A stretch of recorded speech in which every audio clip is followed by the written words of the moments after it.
Hello and welcome to the Ghosts and Folklore podcast. I'm Mark Rees, and on each episode, I investigate a different, weird and wonderful subject. And on this episode, we are going to explore the eerie history of some long-lost cities that were destroyed by water in what you might call an act of God. But according to folklore, it was the act of witches, fairies, devils, and if that wasn't enough, some of these lakes are home to Wales's most notorious of lake monsters, the Welsh Nessie, if you will. And so, to begin at the beginning, which on this episode is in the north of Wales at a lake called Llyn Tegid, or as it is known in English, Bala Lake in Gwynedd, which, from a ghosts and folklore point of view, is probably best known for being home to an afanc monster, and that's afanc spelt A-F-A-N-C, with the F pronounced as a V in the Welsh language. And the afanc is a strange creature that is incredibly difficult to describe because there is not one single definitive description out there. And the descriptions we do have vary wildly. They range from some kind of bloodthirsty crocodile dinosaur type monster to a giant beaver. Yes, a giant beaver. I mean, this is from back in the days when beavers were native in Wales, and the good news is they are back. A beaver was spotted in the wild in Wales once more this year, but the afanc monster was or is a giant beaver, or maybe a bloodthirsty crocodile dinosaur. And if I had to encounter one of those, I know which one I'd prefer. But on this episode, I won't really be focusing on the afanc too much. We can save the afanc for another day, because on this episode, I want to focus on the creation of the lakes themselves, the lakes in which the afanc is said to dwell, such as Llyn Tegid, this body of water, which also has a rather strange origin story, the events of which begin nearby to where Llyn Tegid is today, where we are told there was a spring that was walled in and there was a lid on it, a walled-in spring with a lid on top of it, which had to be put on every night and locked for a very important reason. There was an incredibly important reason why that lid had to go back on that spring each and every night, and that was to stop witches and fairies and the devil from disturbing the water, to stop witches, fairies and the devil from messing about in that all-important spring water nearby to where Llyn Tegid is today. And it was a huge responsibility for the person who had to shut and lock that lid each day, because who wants witches and devils and fairies messing with their water? Although, quick disclaimer, just like every other time I mention witches on this podcast, this is, of course, old folklore. It's the stereotypical witch, not the lovely witches of today. And in close proximity to this spring, this all-important spring, there was a large and important town. And one night, the keeper of this spring forgot to put the lid on. Yes, forgot to put the lid on. And this really is a case of you had one job to do. The man whose job it was to put the lid on that spring forgot to put the lid on, although in his defense, others did say it was the devil that left it open. So whoever you want to blame, maybe it was the forgetful worker himself who started that rumour. No, it wasn't me. I didn't leave it open. It was old Nick. That damn Satan coming up here again and opening lids. But whoever you want to believe, the end result is the same. Either way, the damage was done. The waters burst out and overflowed the town, destroying everything before them. The site of the submerged town became Llyn Tegid, and the town underneath it, that was about 3 miles long and 1 mile wide, this was quite a town, was called Bala. Hence the English language name Bala Lake. Now, I know what some of you might be thinking, especially if you live in Bala. There is a town today called Bala. It exists, and it is certainly not underwater right now. It's not some kind of Atlantis where Aquaman is swimming about. But folklore tells us that the submerged Bala became known as Old Bala, whereas the current Bala, I guess you could call New Bala. A bit like New York. Well, nothing like New York, but the current Bala is New Bala, but it's just called plain Old Bala. Not that there's anything plain about it. It's a lovely, lovely place. And you might also be thinking, well, if it's called Bala Lake because the town underneath it was called Bala, why is the original Welsh name Llyn Tegid? Well, I'm glad you asked. Well, actually, I'm not glad you asked, because that is one heck of a tangent to be going off on right now. But a very, very short version is that Llyn Tegid is named after Tegid Foel. Now, Llyn is the easy part. Llyn is lake, and Tegid is the first half of Tegid Foel. And Tegid Foel himself isn't so well known nowadays, but his wife is fantastically well known. Tegid Foel was the husband of Ceridwen. Now, Ceridwen and Tegid, but Ceridwen is a character from Welsh mythology. She was an enchantress, she was extremely powerful, she is probably best known for her role in the tale of Taliesin, which I definitely haven't got time to go into right now. That would be a tangent off a tangent. But she's best known today as a goddess figure for modern day pagans. And if you'd like to know more about Ceridwen, I've recorded a number of episodes about her over the years, and I think Tegid pops up as well occasionally, but feel free to go back and check those out afterwards. But back to this episode, and if you really want to annoy a lake, a nice seamless transition there, but if you really want to annoy a lake, and yes, I did say annoy, A-N-N-O-Y, annoy a lake, well, we are told there used to be a belief in Wales that lakes object to having their depths ascertained, and to quote, Bala Lake Llyn Tegid was one of these. Now, I don't know why exactly lakes had a problem with having their depths asserted. Maybe it's a bit like the way you shouldn't ask people potentially personal questions like how old they are, how much money they make, how much they weigh, who their favourite Teenage Mutant Ninja Turtle is, I don't know. But the way you shouldn't ask people personal questions, in a way, lakes don't like having people sticking things in them to see how deep they are, in a literal sense, of course, not how profound is this lake, is it a deep thinker, but if I dropped a stone into it, how long would it take to reach the bottom? If I put a stick into it, how long would that stick need to be to scrape the bottom of this lake? Well, two men who clearly wanted to know how deep Llyn Tegid was, and either didn't know or didn't care that the lake wasn't into that kind of thing, went into a boat to what was regarded as its deepest part, although how they knew this was the deepest part, if they were there to try and work out how deep the lake was in the first place, I don't know. Maybe somebody who understands lakes can explain that to me. But they went to what was assumed to be the deepest part, and they ran out plummet and line, with a plummet being a weight at the end of a line, like a fishing line, dropped into the water that is weighed down and heads down towards the bottom. And this weighted line ran, and it ran, and it ran to an almost endless extent. They discovered that the lake was bottomless, because they put that line in, and it was weighed down, and down, and down, and down, and it did not hit the floor of the lake. Although not necessarily because it was literally bottomless, but because, to quote, a terrible cry rent the air,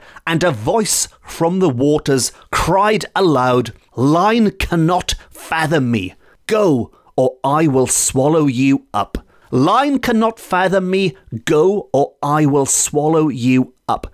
And since then, no one has dared to sound the lake, which, frankly, is understandable, because who wants to risk being swallowed up by a lake that is also home to a giant monster that might be somewhere between a beaver and a crocodile. Now, as a result, it was said that Llyn Tegid was bottomless. And centuries ago, one expert diver, as they are described, nowadays we might describe them as a foolish diver, but one expert diver tried to find out if it was bottomless, but was terribly frightened by his experience. Like we didn't see that one coming. But what in particular terrified him? Which of these possible things did it? Well, to quote, he asserted that a dragon was coiled up at the bottom of the lake, and if he had not been very careful, the creature would have swallowed him. So we're back to being swallowed. There are so many things in this lake that might swallow you up. If it's not a bottomless pit or a giant beaver, then there's a dragon coiled up and sleeping in the lake, waiting in the darkness. And that is the rather colourful origin of Llyn Tegid. Which brings us to our second lake, which is also, you'll be glad to know, home to an Avanc monster. I don't know if it's the same Avanc monster or if there's two Avanc monsters, one in both lakes. Either way, we are going to ignore it again and focus on its creation. And we are heading south to Banau Brycheiniog. Good old Banau Brycheiniog. Yes, Banau Brycheiniog. And to a lake called Llangors Lake, which is popular today with anglers and was popular many years ago with far stranger creatures, even stranger than anglers. And it was many, many years ago when it was said to be the site of a sunken city. Or rather, what I should say is the site of a city that has since become sunken. It is now the site of a sunken city. And the inhabitants of this city were incredibly wicked. It was full of wicked people. And the king of that part of Wales sent his ambassador to ascertain whether the rumour was true or not, to find out if they were indeed as wicked as everyone claimed. And he added that if it was well-founded, if his ambassador did discover this place was indeed wicked, he would destroy the place as an example to his other subjects. So there was a lot on the line here with this visit to Llangors Lake. Swift justice would be coming from this particular King of Wales if the people were deemed to be unworthy. Now, I'm not entirely sure how they measured wickedness at the time. That isn't explained. I'm guessing there was some kind of biblical form of morality that was imposed on the people. Maybe this ambassador had a checklist of naughty things that people shouldn't be doing, ticking them off, a bit like St. Peter interviewing people at the gates of heaven with his long list and saying, I'm afraid, I can't let you in because of all of this cursing and drinking and other wicked things I can't mention on this podcast because it's an all-ages podcast and frankly, I don't want to give anyone any wicked ideas. But when the ambassador paid his surprise visit, it was evening, and all the inhabitants were enjoying festivities and excesses. As they are described, festivities and excesses, you can use your own imagination there, and not one of them offered the stranger any hospitality. So not a great start. He arrived during a big party. Everyone is having a good time, doing all sorts of festive things, excessive things, and whatever they were doing, they were ignoring him. And I'm guessing this was one big cross on that list of things they shouldn't be doing to start with. And seeing the door of a humble cottage that was open, the ambassador entered, and he found this place deserted, with the exception of a wailing babe in a cradle. So not only were these people being rude, they had also left a baby unattended in the cradle while they got up to their shenanigans. And so the ambassador remained beside the babe and accidentally dropped one of his gloves into the cradle. And there he remained while the parents and everyone else lived it up all over town. So you don't need me to tell you that his visit did not go very well as far as the villagers were concerned. And in the morning, before dawn, he took his departure intending to convey his unpleasant confirmation of the rumours to the king.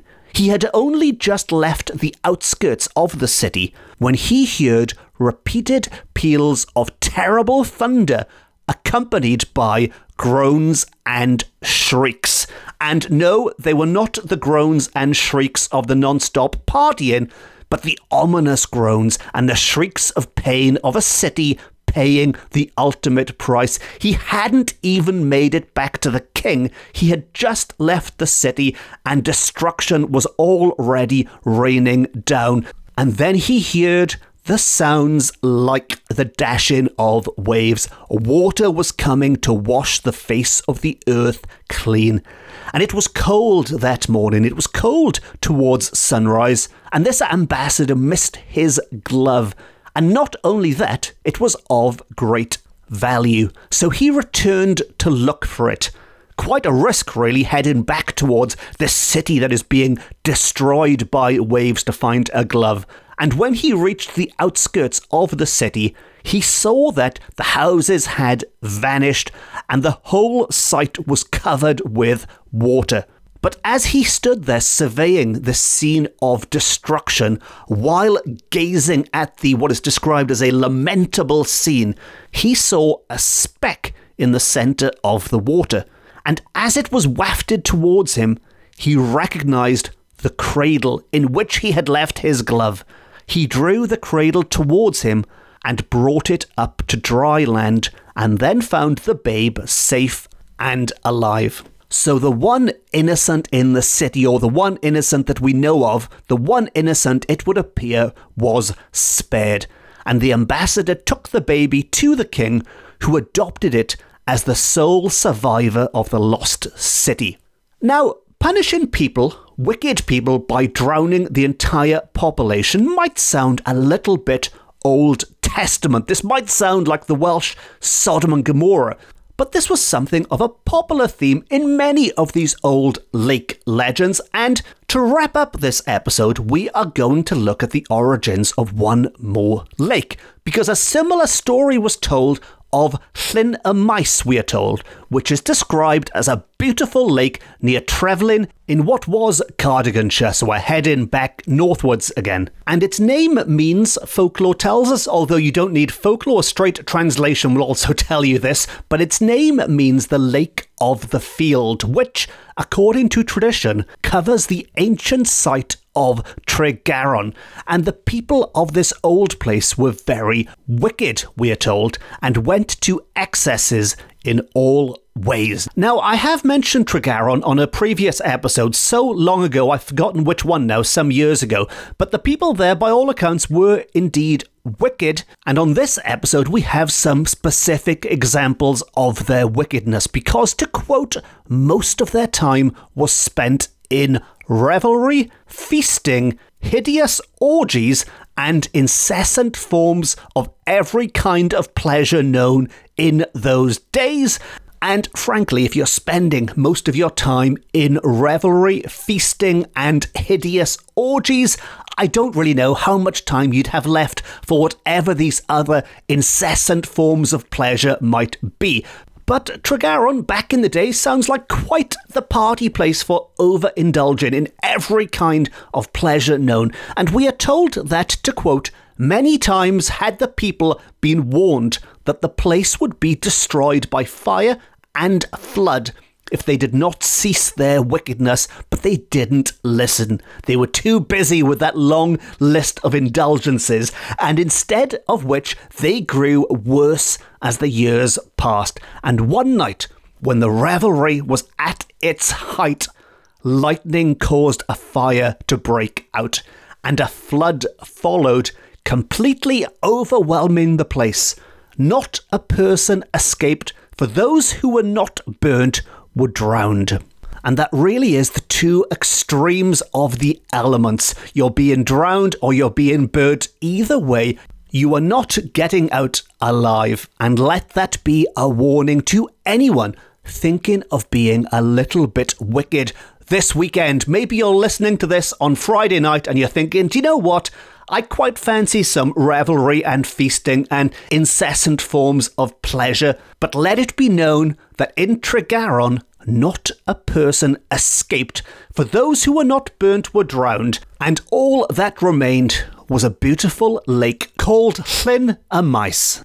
And on that cheerful note, so ends another episode of the Ghosts and Folklore podcast. If you enjoyed this episode and you haven't already, the last episode, episode 125, also featured Llangorst Lake, if you wanted to check that one out. And of course, if you really liked it, please consider pressing the subscribe button. And you can also support the podcast by treating me to a coffee or treating yourself to some lovely merchandise from my website. If you'd like more Ghosts and Folklore, you can follow me on social media.